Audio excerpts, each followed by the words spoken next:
So ngayon mga sangkay na umuugong na po ang balita ng panibagong pagbi-build up ng bansang Japan ng kanilang militar, no? Napag-uusapan na po ngayon itong China against Japan. At ngayon nga po nagkaroon po ng isang malaking survey, no? At tiningnan po dito ang opinyon ng mga Japanese against President Xi Jinping ng China. At lumalabas mga sangkay na more than 90% ng mga Japanese wala pong tiwala sa China, lalong-lalo na po sa presidente ng China.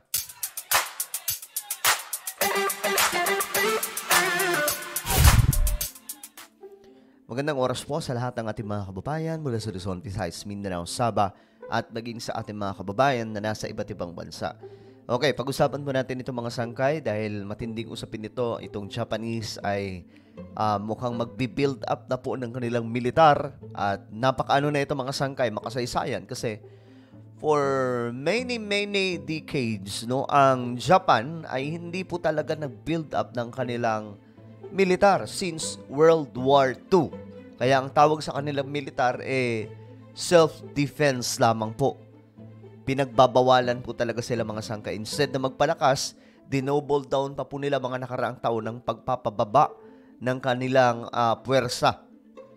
Pag-usapan po natin yan ngayon mga sangkay, itong China at Japan. But before we start, no, paki-subscribe po muna yung ating YouTube channel.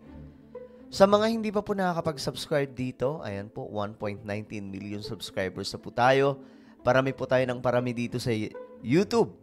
So kung hindi ka po nakakapag-subscribe, alam mo na ang gagawin mo. I-subscribe mo po. May makikita po kayong subscribe button sa ibaba. Pindutin nyo lamang po yan tapos i-click nyo yung bell at i-click nyo po yung all. Sa mga nanonood naman po sa Facebook, syempre huwag kayong magpalugi. I-follow nyo rin po yung ating Facebook page. At ito may papagawa lamang po ako sa inyo saglit mga sangkay. Super duper easy lamang po nito. Sundan nyo na lamang, may ginawa po akong video. Gawin nyo po ito ng actual mga sangkay.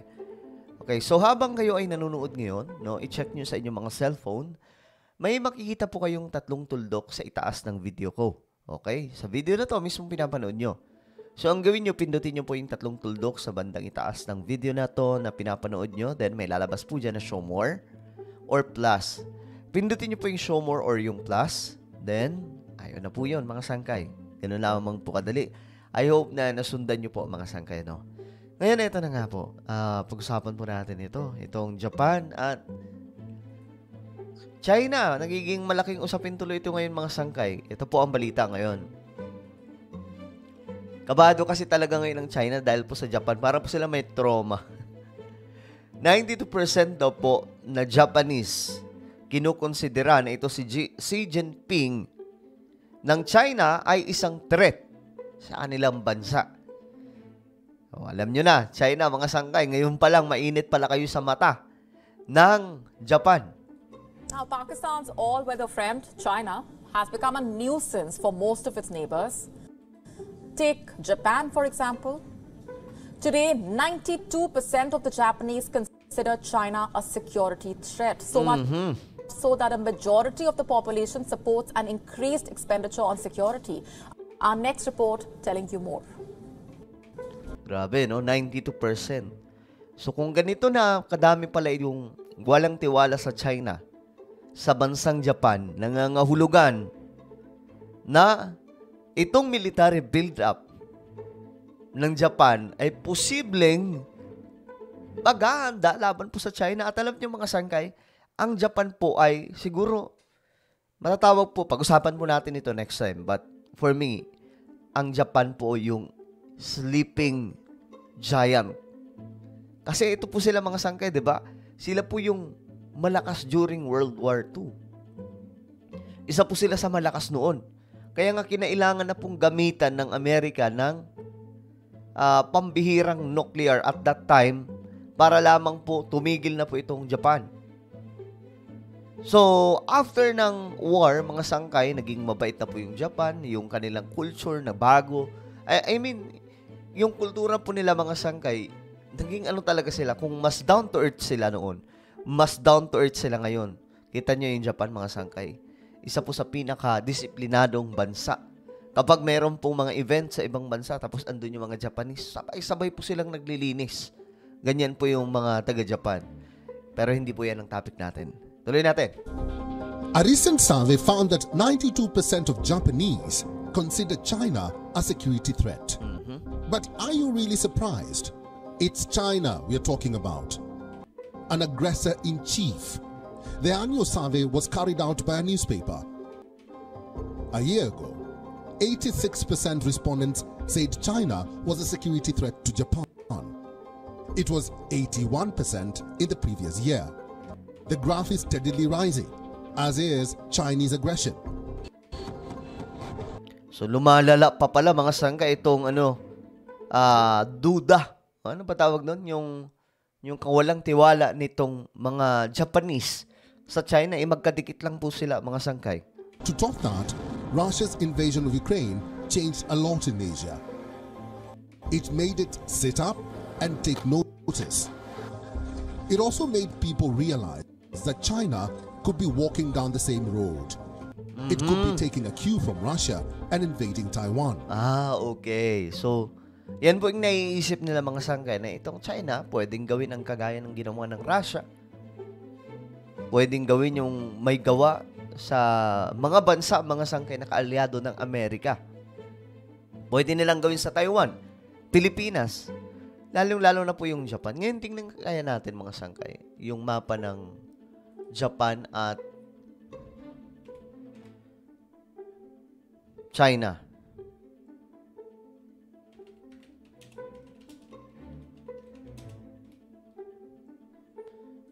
Alam mo, magkadikit lang po itong bansa. Magkalapit lang, I mean.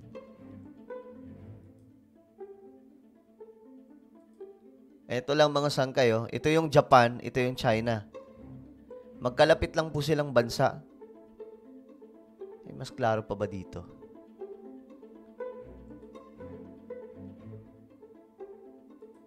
Ayan, yan. Ito.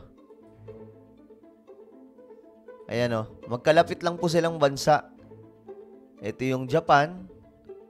Ito naman yung China. Tama ba? Saan ba yung China dito? Ayan, yan. Ito. So, ngayon, mga sangkay, nagdududa po yung mga Japanese. O, kumbaga, wala silang tiwala na ito, Mongolia na po ito. Ito yung China ata. Ito. So, nagdududa po yung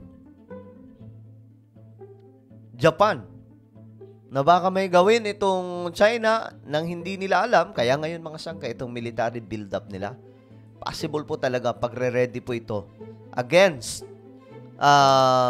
China. What happens then? It is the start of another war.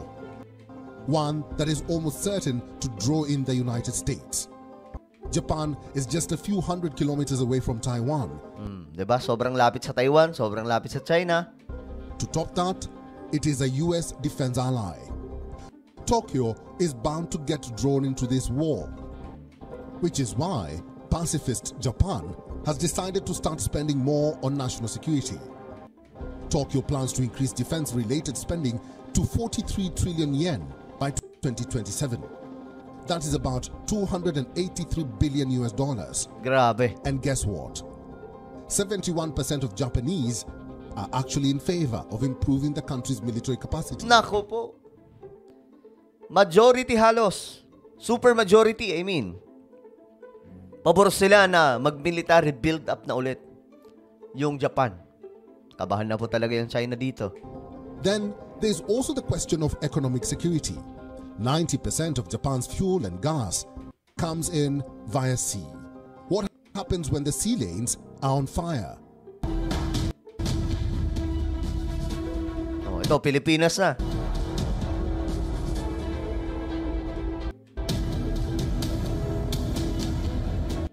Japan against China, Taiwan against China, Philippines against China, may South Korea pa, may Vietnam pa. Medyo tagilid po talaga dito yung China, kaya nga lang, alam po natin kung gaano kalakas ang China. Pero, kung may Japan, mga sangkay, na magmi-military build-up, kabahan na po yung China. Actually, kinakabahan na po sila ngayon. Nagsalita po mismo yung kanilang spokesperson at yun nga po yung kanilang medyo kabado.